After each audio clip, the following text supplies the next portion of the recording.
Suit up, strap in, warm the tires, and leave on yellow. Time for the MitsuTimes podcast, presented by MitsuTimes.org, the home of the fastest Mitsubishi cars. With your host, Josh. Well, welcome to another episode of the MitsuTimes podcast. Today, my very special guest is Mr. Jimmy Vernon. He is the owner and driver of a very special Mitsubishi Triton. So, Jimmy, the V8 SuperUte series that you race in is a little bit of motorsports teams and grassroots racers. Is that correct? Yeah, definitely. This is my third year in the Tyre Power V8 Super Ute series, and look, the first 2 years we actually tackled it as privateers, which was a pretty surreal experience to do with my dad. But then, obviously, this year we've joined forces with Cedar's racing team, and that was based on a couple of things. Obviously, one of them being it was quite a strong technical alliance from a setup point of view, but also being able to do some data sharing with some teammates because. At this level in this category, it's such a deep, talented field, and if you're giving away any sort of tenths on the track, that all adds up over the whole course of the race, and suddenly you find yourself towards the middle of the pack. And we're doing this to be as competitive as we can, so you can do it as a privateer quite successfully, but obviously, there's no better thing than obviously having a team that knows those cars like the back of their hand and also has the knowledge of data sharing with your teammates as well. Absolutely. Well, Jimmy, I'm a huge fan of the Super Ute series. I love any kind of race series that has a lot of beating and banging. But for those who aren't as familiar, why don't you tell our listeners who you know a little bit about yourself? So I've been racing for about 13 years now, and I've raced sort of an abundance of categories, all the way through from open wheelers into production cars. Funnily enough, in the Mitsubishi Evo 10, which still has a really fond place in my heart. So a few listeners probably I've won a few people over there with that one. But look, I've done a lot of production car racing and a little bit of GT stuff, not too much, and now our home for the last 3 years has been racing an LS3 powered dual cab Mitsubishi Triton. So, Jimmy, what got you into motorsports 13 years ago? Yeah, so my dad actually was a racer from way back when, and he sort of always had that burning desire to be a racing driver himself. But when I was younger, it was funny. I actually started in motocross. I don't know why I sort of went that direction. I thought it was quite cool at the time, but after countless broken bones and surgeries at a young age, the doctor said I should probably give up the two-wheel dream and maybe focus on something with four wheels, and that sort of steered the trajectory for me to jump into a go-kart when I was quite young, and we only really did about 12 months of that before we just jumped ship and went straight into car racing. And I think I suppose that was probably the biggest turning point for me when my love for four wheels really started to grow. Now the go-karts was great and it's a great starting point, but for me, I've always been about high adrenaline, high speed, and when you look at your idols of the motorsport world growing up, you just want to be like them. So jumping into a car definitely fueled that fire in my belly, and yeah, we haven't really turned back since. It's sort of been an addiction that we keep feeding, so it's great. Yeah, and Jimmy, what was it that got you from racing all those other categories into racing the Super U? You picked up that the Triton, like you said, from the Siders. So, what was it that made you want to go ahead and try to make that purchase? So racing in Australia is, for most listeners, obviously a lot of people would know what the supercars is, and the category we were racing in production cars was quite prominent, and we did have national level coverage. But the coverage you get at a supercars event really is second to none from a commercial standpoint. So I really wanted to try to get myself back onto the support category roster of the Supercars Championship, and we sort of looked at all the options available, and we had raced in a few other categories before that were support categories, but I really wanted to challenge myself with something new, and I could see, about 3 years ago, I could really see the growth in the V8 Super Ute series, and I really wanted to try my hand there and see if we could tackle these beasts because they are quite a unique car, quite a unique race car, especially to everything else that I've driven. So, I thought that that was quite a good platform with when you look at the social engagement, but also the commercial reach.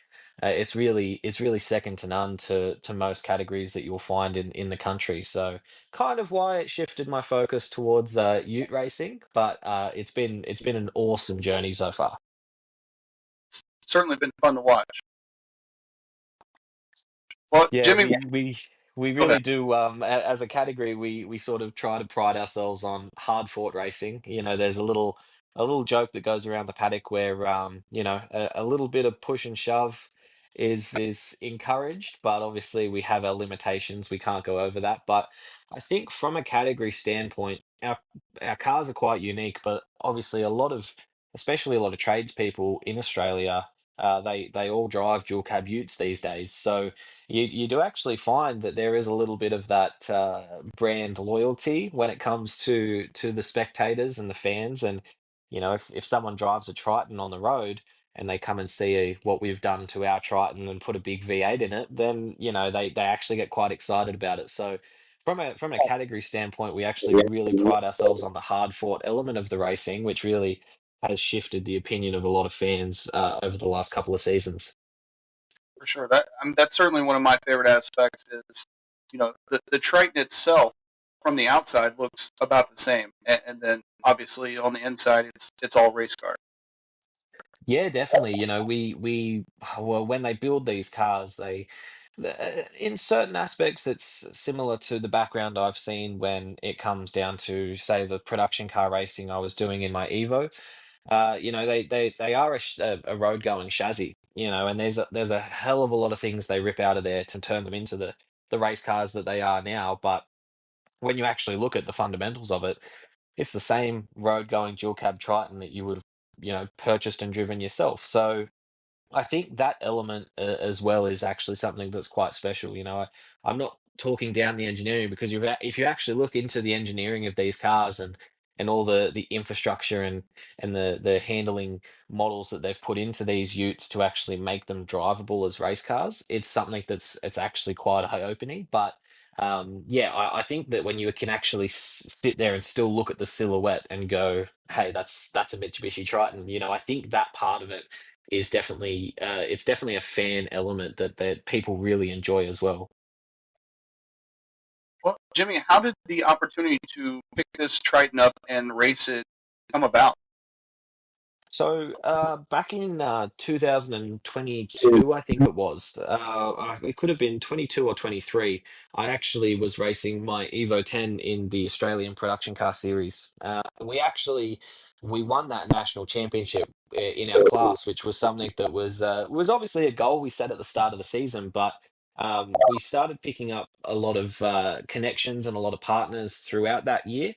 But we had a common theme with our partners where, as I touched on before, from a commercial aspect, where we were racing, they weren't getting as much of a return on investment as they would if we were in the supercar support category. So that kind of led to us looking for a ute. And when we got in touch with Luke Cedars at Cedars Racing Team, he had a couple cars available at the time, but it was the Triton that actually really sort of caught my eye, and it was for a couple of reasons. Obviously, I had an Evo, so I had a bit of Mitsubishi blood in me already, and I did actually quite like the storyline of sticking with the manufacturer and stepping into a bigger and more prominent category. So out of the cars that we had to pick from, it didn't really take me long to snatch that Triton up with both hands and run with it. Love that. So, Jimmy, obviously the Triton isn't something that most people are used to seeing being raced on the road. It's more, more often seen in rallies. How is racing a car like that on the road? Yeah, look, there's definitely fundamental characteristics when you take a car like that to circuit racing. Obviously, as I touched on before, the engineering behind the suspension and everything to actually make the car handle on a circuit is quite unique and it's quite impressive actually. But typically speaking, when you think about a dual cab ute, we don't have much weight over the rear end. And being a rear wheel drive car, when you're trying to put down, a V8 power, we don't even run slick tires, and this is all part of the entertainment aspect. So, look, if they wanted to make these cars rocket ships, we could wind up the tune in the engine. We could put slick tires on it, sequential or paddle shift gearbox, and the things would be way faster than they are now. But it would take away from that excitement aspect of the racing. So they want us to be making mistakes. They want our tires to degrade. They want all of these elements to provide that exciting racing, and they want to see the cars sliding around and in control but out of control, if you know what I mean. So yeah, look, adapting from an all-wheel drive Evo 10 into a rear-wheel drive V8 Ute was definitely something that took my brain a little bit of rewiring, but you know, because I've driven so many cars over my career, I think it didn't take long for those, bad habits from an all-wheel drive car to sort of, filter out. But definitely, it definitely like would have taken a bit of an adjustment to get used to driving such a beast on the road. So, one of my favorite things, Jimmy, is that the Triton it comes from the factory with a suspension that is meant to travel to take on the outback. And how do you and the engineers and the race team work to going from having all that suspension travel to making the chassis as stiff as possible for circuit racing? Well, there's quite a lot that goes into it. So we run quite a stiff suspension, and if you do look at our cars next to a road going Triton, we're sitting a lot lower than you would find a typical road car. So I think the center of gravity of a typical dual cab Ute is quite high. So if you could imagine trying to hustle something like that around a racing circuit when you're trying to, have maximum lateral load in the vehicle, it's a recipe for disaster. Most of the time, you'll end up on your lid, and it wouldn't be it wouldn't be a very pretty sight. But yeah, we drop our cars as low as we possibly can. From an engineering point of view, once these cars are built, and you can adjust the setups, there's not we're not changing shocks. We're not changing a lot of setups that you would see in other typical racing categories.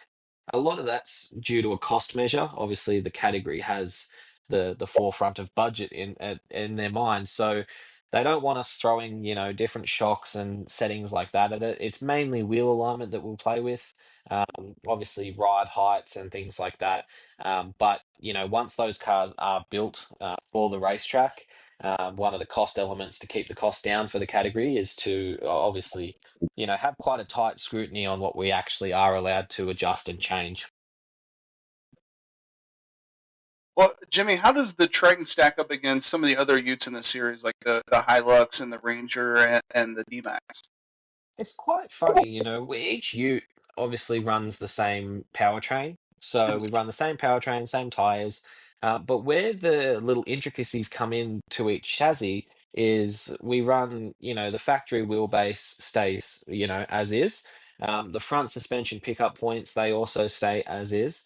But we've actually got a rear cradle that is consistent across all the cars. So when you think about the Mitsubishi Triton stacking up against the rest of the field, we actually have, because we're running not the latest model, but the model just before that, it has quite a short wheelbase. So pros and cons to that. If you go to a really tight circuit with tight corners, a short wheelbase is fantastic because our car has really good turn in. And then obviously you can point and shoot and shoot yourself straight out of the corner.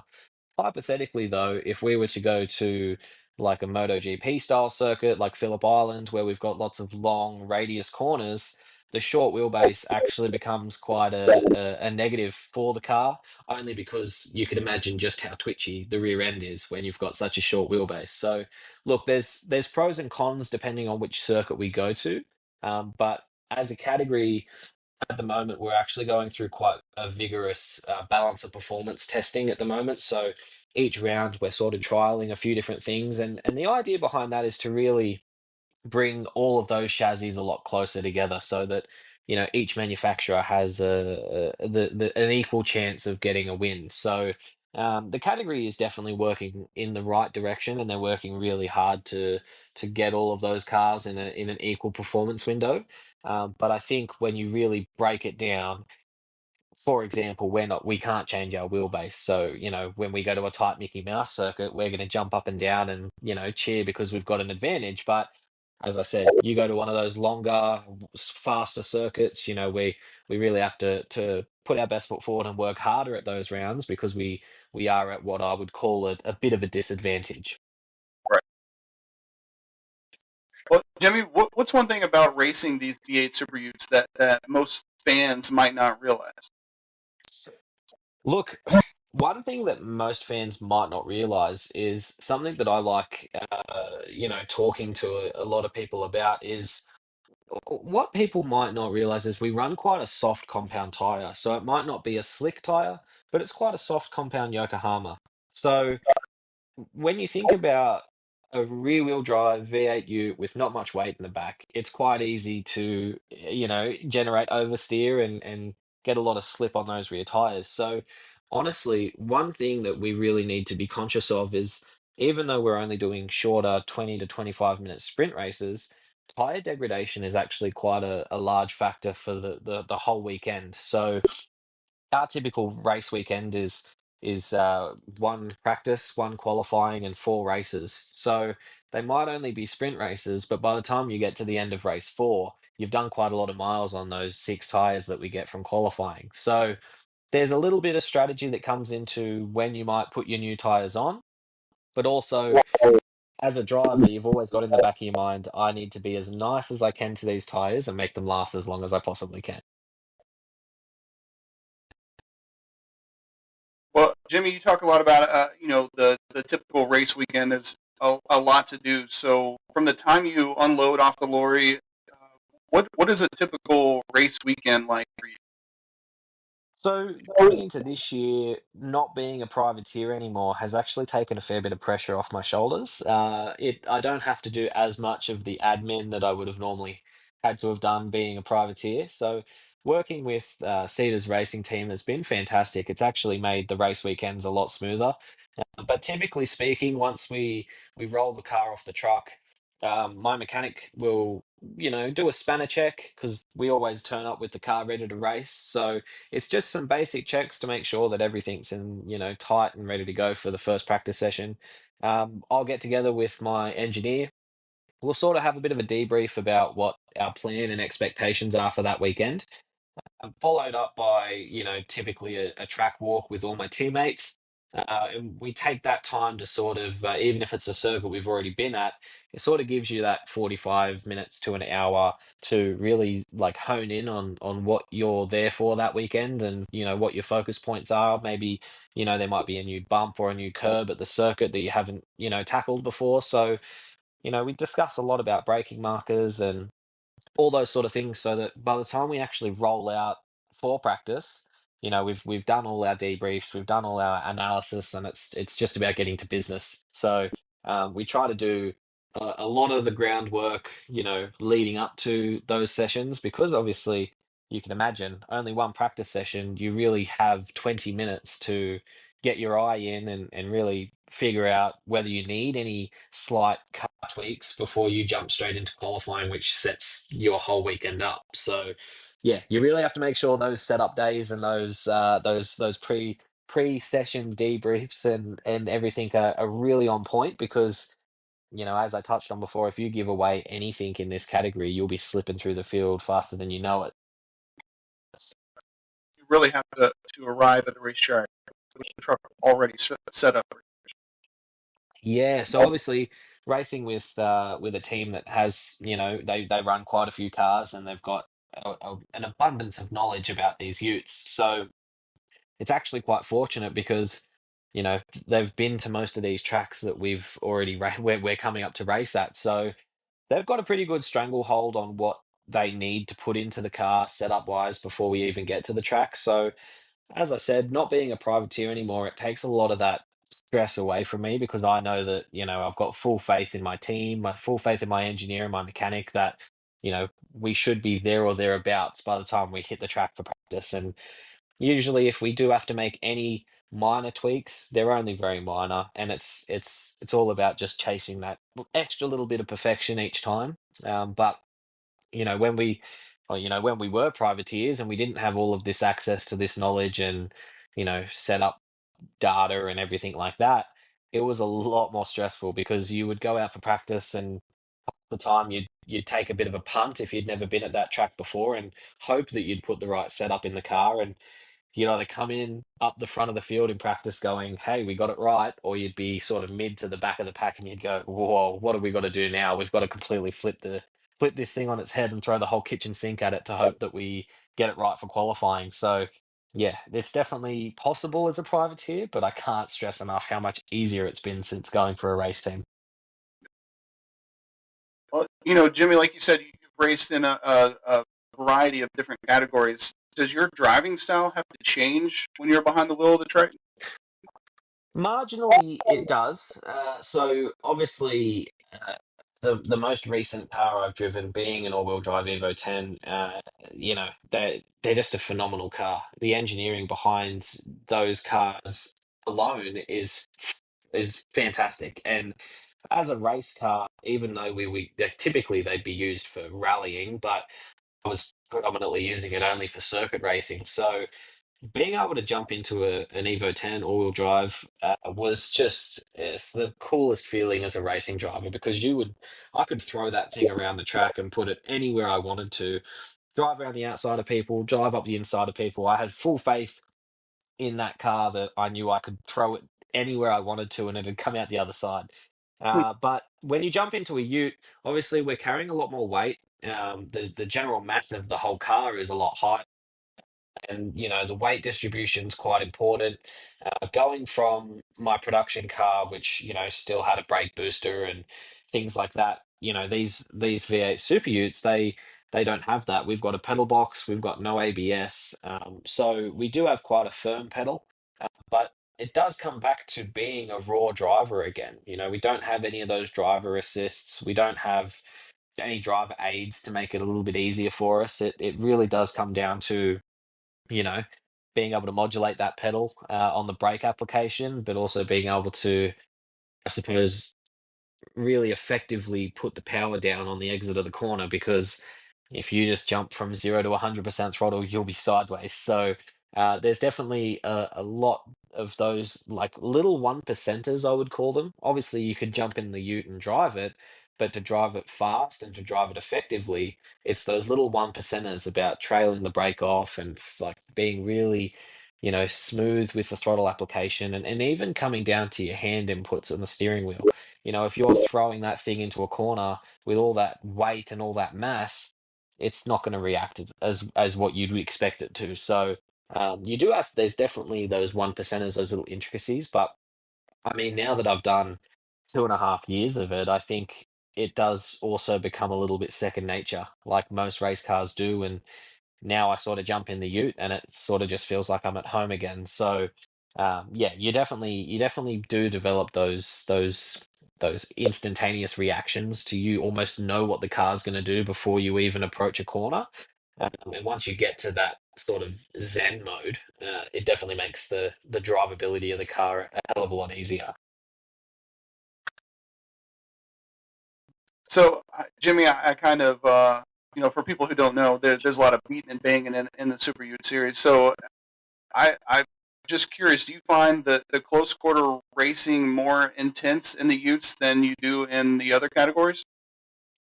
100%. Look, the Ute racing really opened my eyes because I've raced a lot of different categories, and I've always sort of been one of those drivers growing up that has a lot of respect for my competitors, and I still do, but I've really had to change my mentality a little bit once I jumped into the Utes and I started getting closer to the front.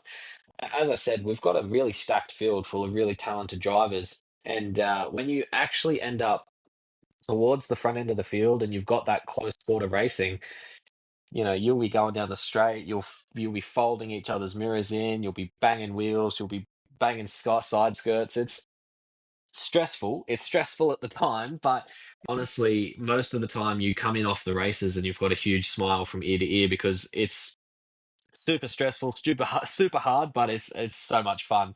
And as I said, you've got to have your limits. You can't obviously turn people around or push them off the track. You still have to have that level of respect.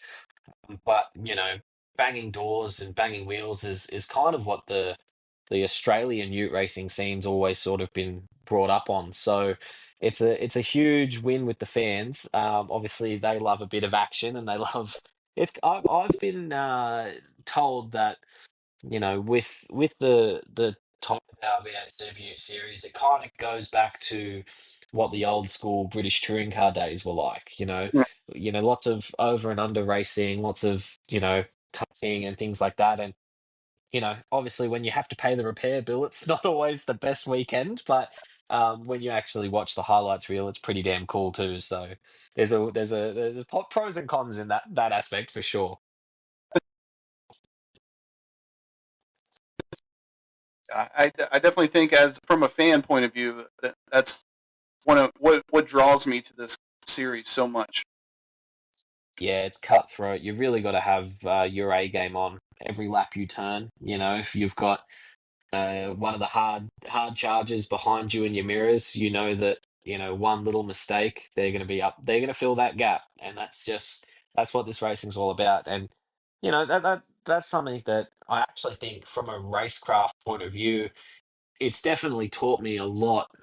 Obviously, with 13 years experience, I've been accustomed to a lot of really talented drivers and a lot of really talented racing, and developed quite a solid racecraft. When you jump into the utes and pushing and shoving is kind of expected, your racecraft definitely has to take a bit of a twist. You do get sort of used to expecting to get doored by someone, or, or having your mirror folded in mid-race. So the first couple of times it happens, you're like, oh man, what's this guy doing? But then after it happens more than once, you're like, this is just welcome to Ute racing, baby. That's what it's all about. That's right. This episode of the MitsuTimes podcast is brought to you by DI Fabrication. They offer several Evo 8 and 9 parts, with Evo 10 parts coming soon. If you don't see it on their website, drop them a PM on Instagram or Facebook. Together, we are DI Fabrication. Check out all their products at difabrication.com. Well, Jimmy, as you said, you've raced in a variety of different categories. Do you think that your experience in those categories has helped you in this series? I definitely think it has. With the variety, I think has definitely taught me a lot throughout my career. The Toyota 86 series in Australia is a really strong category, which is kind of where a lot of the young guns who are trying to make a name for themselves go in, and everyone's in equal machinery, and it's just all about going out there and proving yourself. And we were lucky enough to win that national championship in 2017. That definitely taught me a lot that year because there was a lot of close quarter racing there, and again, it was one of those categories with being a single make category. If you made any little mistakes, you'd fall through the field. So having perfection at the forefront of your mind is probably one of the great things that category taught me. But then obviously when I stepped into the Porsche the following year in the Michelin Cup Challenge, that was another level of learning. You're in a much faster car, much more expensive car, and you're on slick tires. So I think when you look at the variety of categories, each category I've raced in has definitely taught me something new. Even when I look at the production car racing I did in the Evo, that was well, they call it a Group 3E category in Australia. So I was racing against Holden Commodores, BMW M4s, Toyota 86s, like a whole variety of different production-based cars. And that really taught me that my car had a hell of a lot of strengths in certain aspects of the track, but then, in other aspects, a Commodore might be faster in a straight line. Simple things like that. So the racecraft I had to adapt to in the Evo was to absolutely maximize the parts of the track that I could, and then just do my best in the parts that I knew the car wasn't as strong and hope to hold them out. So, look, there's each category I've been in, I could say definitely hand on heart has taught me its own little intricate things. But yeah, I think that once you jump into a new category, typically you're racing new drivers, and each driver has a different set of the ways that they race and different set of characteristics. So, you've always got to be learning, and you've always got to be open minded to want to improve yourself as a driver as well as a racer. Well, Jimmy, what would you say has been your highlight in the V8 SuperUte series so far? Oh, the highlight for me, there'd be a few. The the one that probably sticks out to me would be when it was our first year, obviously, and we actually walked away with the Rookie of the Year title. Now that was something that was obviously the goal we set ourselves at the start of the season. Obviously, all the other rookies were in the same sort of position that we were, with little to no experience in the Ute category, and to do it as privateers was quite special because I did it, alongside my dad as team manager. So that's probably the highlight of my Ute racing career to date.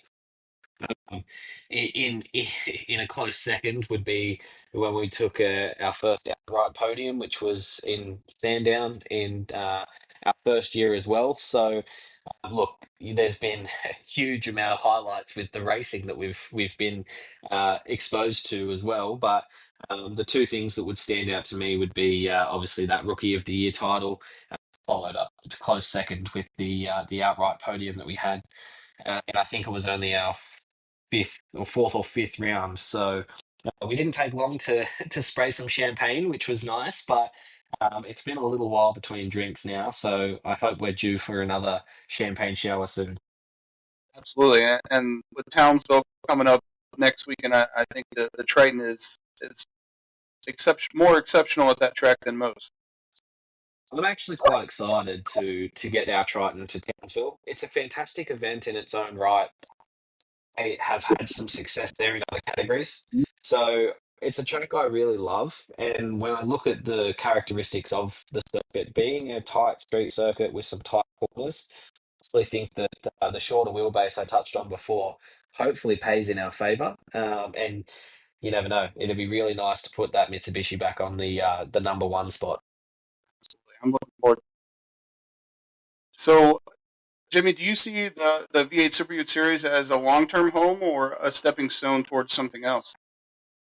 Look, I when I first joined the category, I think I saw it as a bit of a stepping stone. Obviously, as a young driver, I'm always setting my aspirations astronomically high, but um, my racing has always come down to commercial support. So, I come from a family that has a small family business, and our business basically pays for lives to live. So, when it comes to the racing aspect of it, unless I have that commercial support, the racing just isn't feasible and it's not possible. So when we joined the Utes, obviously I had this grand idea in my head that it would be a stepping stone to a different category, maybe Porsches in a couple of years' time. But after being involved in the Utes for a few years and seeing the growth of the category and the trajectory that we're actually future planning for, I actually do see it as a home for at least quite a while. I think it's as I said, it's fantastic to be a part of the supercars events, and getting all the glitz and glamour that comes along with that. With obviously the fantastic coverage we get on television as well. So commercially, that aspect for a guy like myself who relies on that, it's probably going to be my home for the next few years. And to be honest, I'm actually quite happy about that because yeah, it's a solid category. It's growing a lot of support, both with the fans at the track, but also the fans on social media. So I think that for where I am now in my career with everything that I've done, I could say that I'm quite content and I'm quite happy with where we've landed.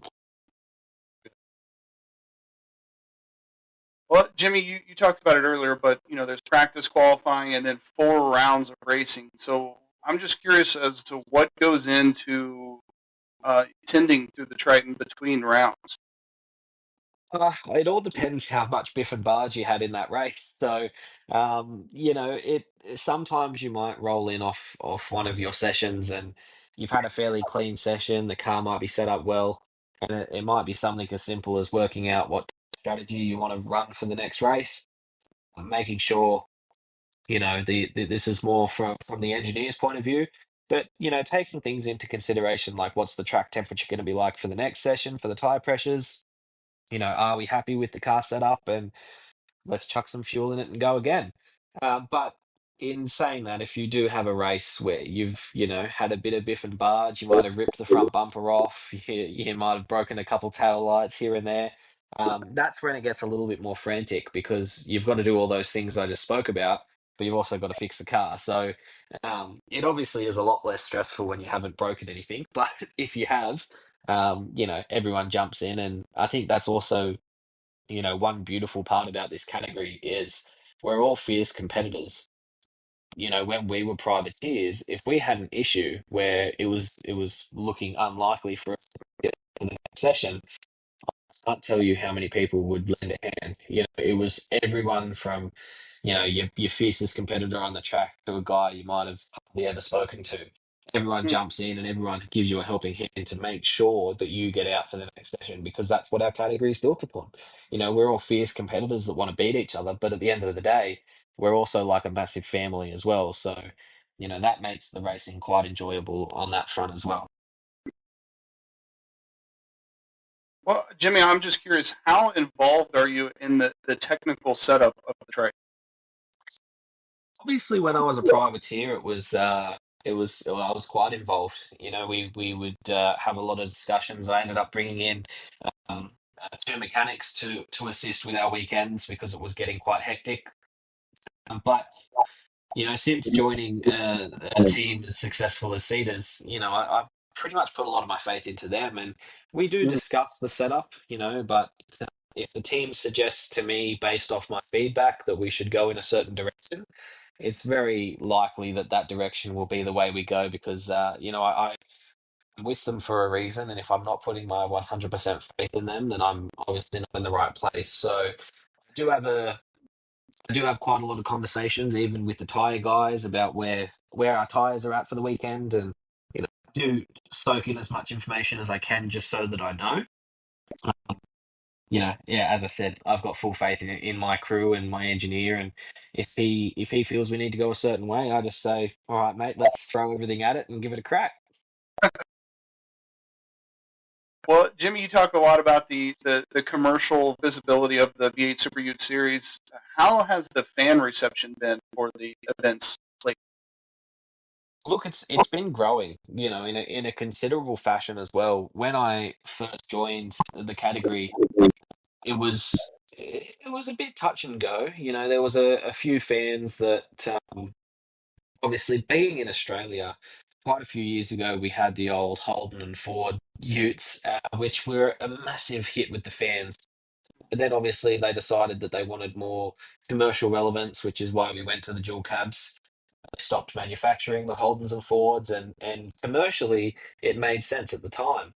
Now that did kind of create quite an uproar in the media, but I must say, in 2.5 years, it went from a large portion of negative comments to you go and look at our threads now, and everyone's just getting excited about it. They can't wait for the next race. They can't wait for the next round.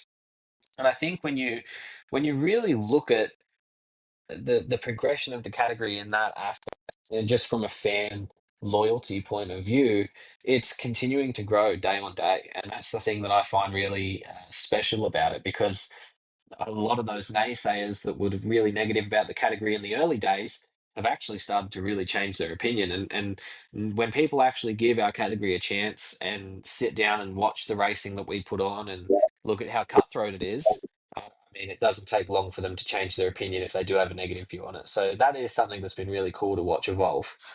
Right. I think in the early days when it first switched to the, like you said, the double cab trucks, whenever they had the factory engines and one team kind of dominated, it wasn't as good. And now with the everyone running the LS3, I think the series has just been phenomenal. Yeah, it's one of those things as well. I think typically, and I can say this because I'm Australian, but typically, you look at the fans at a supercars event, and they love the noise. They love big V8s. They love racing, and they love flames and everything like that. So when they rolled out the diesel model, it was a fantastic idea in theory, but the cars just weren't exciting enough, if that makes sense. So you've hit the nail on the head. Once we threw the LS3s in there and developed a package that was loud, noisy, sideways, exciting, biff and barge, all of these key factors, the fans started to listen again, and they started to give us a chance. And you know, couple that with exciting racing, it's a recipe for success. So yeah, there's definitely been a lot of learning done from the original inception of the diesel dual cabs, but now I think we've really got a really good platform to build upon.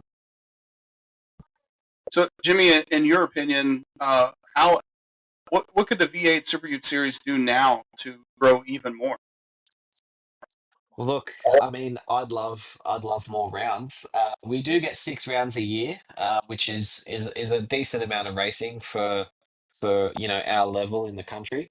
But I mean, I'm a racing car driver at heart, so I think if they threw us at a few more events each year, arguably it would cost more, and you'd need to find more sponsorship funds. But I think that if we continued our profile and built upon the series that we've got now, and we already travel all over our country, but if we were able to do that more times in a year, I think that people would actually start taking notice of us on a larger scale, and it would probably grow a lot faster in that aspect. But from a management point of view, we're really making huge inroads as a category together.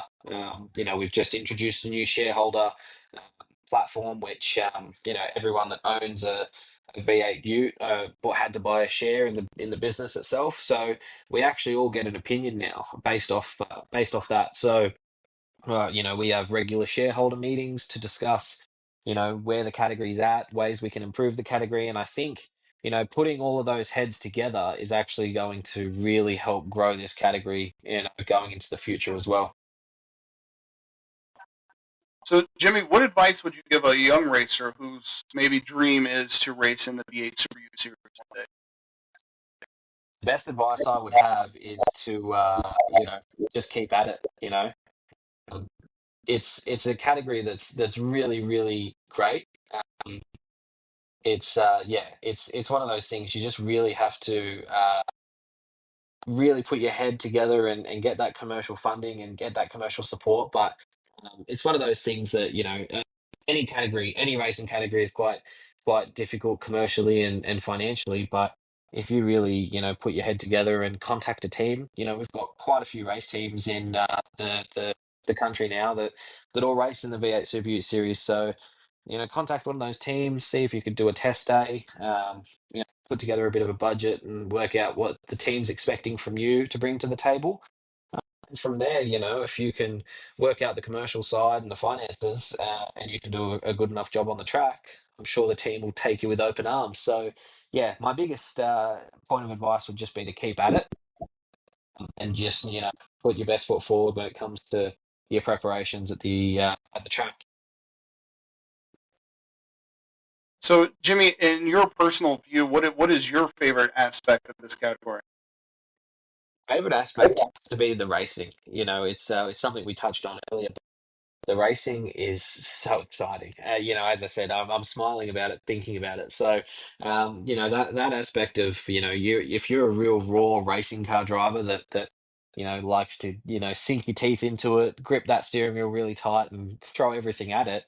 This is the category. It's something that you don't typically find in too many other categories, but that's what makes this category. So yeah, it's that sport, adrenaline filled racing that just makes this so addictive.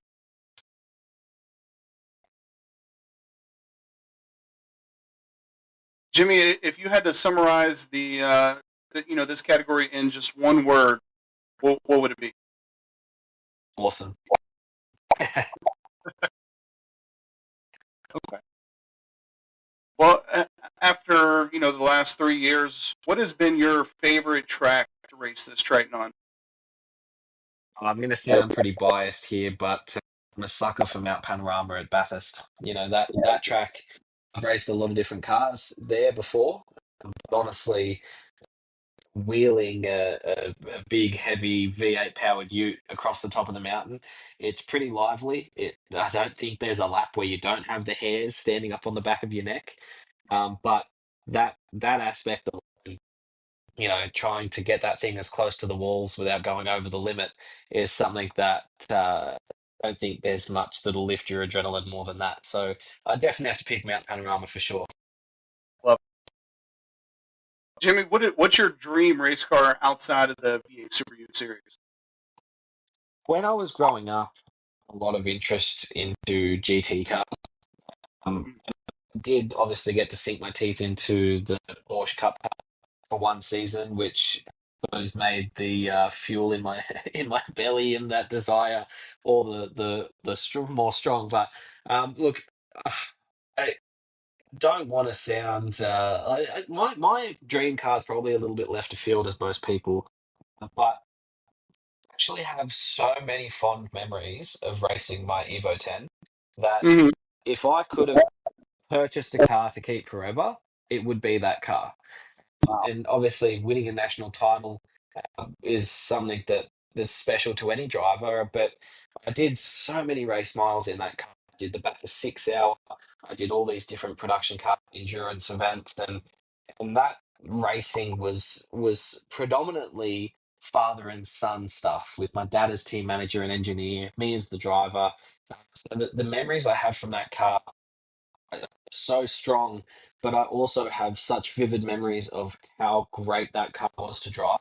So I could have said anything. I could have said a GT3 car, but honestly speaking, if I could stare at a car for the rest of my life and be content with it, it'd probably be the Evo 10 again. Wow, that's super. Well, Jimmy, I know you said your dad was a racer. If you weren't racing, what would you be doing instead? Well, I actually work full time as a sign writer in Australia, so Oh, wow. probably still be doing that. Yeah, the racing thing is kind of a side gig for me. So look, I'd probably still be a side rider, as boring as that sounds, but if I had to sort of, choose another thing other than racing, I mean, it's quite difficult because I've always sort of something to do with racing in some aspects. So I'd probably go into, some driver coaching. I definitely would keep it racing related for sure.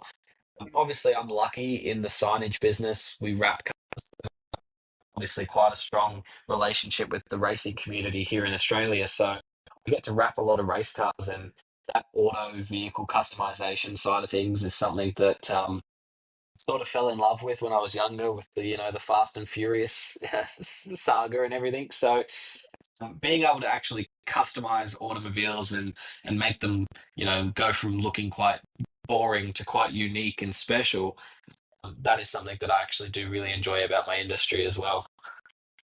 That's awesome. Well, Jimmy, as an ambassador for a very special foundation, if you would tell us a little bit about the Kids with Cancer Foundation, because I know it's also a huge part of what you do and why commercializing, being in a racing category that's so commercialized is important too. Well, this actually came about 5 years ago for me.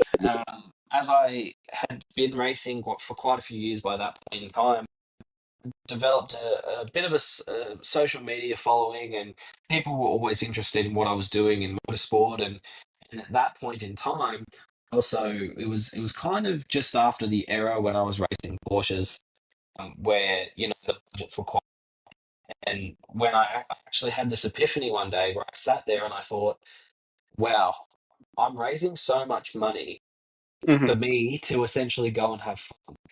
And it actually felt really selfish of me because there are so many people out there that could do so much more with that money, and they're people that actually need it rather than me going and having fun in a race car.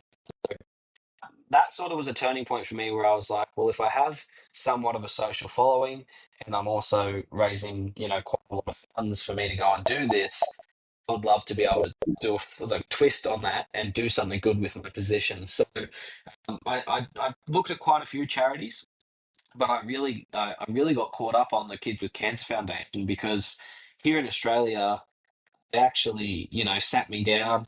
They put all these sheets on the table, and they showed me that all of the donated funds actually go directly back to helping the kids and the families that are going through cancer treatments at the time. So when I saw that, it actually really opened my eyes, and I got quite emotional about it because I could see that if I put a lot of effort into this foundation and I could generate some support for it, that all my effort would be going to a good cause. So we signed up with them about 5 years ago. And to start with, it was about, raising awareness for who the foundation are and what they do. And then we sort of grew that program into providing opportunities for families and the kids to actually come to our race events and have pit tours, sit in the race car, watch the racing live, and sort of just give them a day off in their day-to-day life of going to hospital for treatments and things like that. So it grew from that to also financial support. So we've actually donated around $50,000 to the foundation in the last 5 years, and that's based off my sponsors and my support network and my business network. You know, understanding that being a part of my program also goes towards raising awareness for the foundation, but actually percentages of their money go back to supporting the foundation and the kids as well. So, look, it's something that I'm really, really passionate about.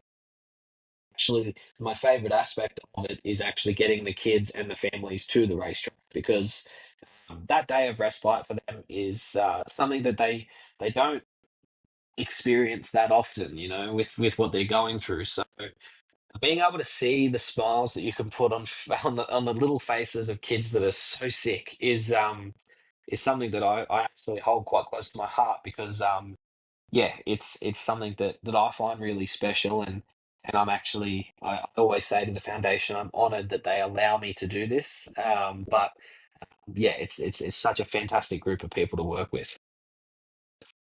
For sure. And as a father yourself, as a father myself, that's one of my favorite aspects of what you do.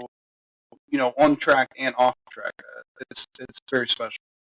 Yeah, thank you very much. It's something that if I've always said to the foundation, as long as I'm still a racing car driver, you'll still have me as an ambassador because I don't feel like my racing would be complete without having the element of the foundation there anymore because it wouldn't feel normal for me. It feels at home when I can know that the position I'm in a sport that I love and a sport that I enjoy, which is so commercialized, can actually do something positive with that rather than just beg, borrow, and plea for everyone to help me out to go and do it myself. So yeah, it makes me feel a lot better knowing that the businesses that I work alongside are also, working alongside me with the support we have for the foundation.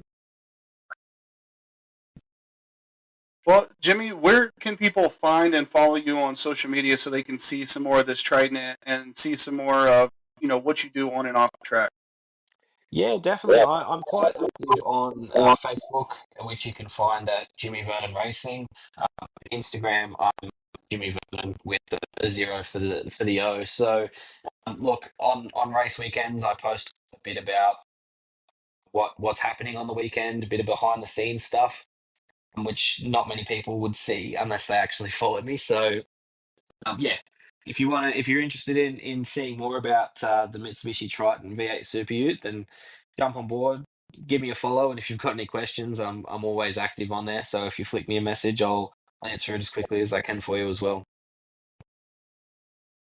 And then lastly, Jimmy, I always give people a chance at the end to give a thanks or a shout out to anybody who's helped them out along the way. Is there anybody that you want to give a thanks to for supporting you? Look, I'm sure I can put my hand on my heart and know that he's definitely listened to this podcast. So I do want to say a really big special shout out to my old man, John. He's he's been such an integral part of my career for the last 13 years, and we have what I would call an inseparable bond, which I think is also racing is kind of the glue for that inseparable bond.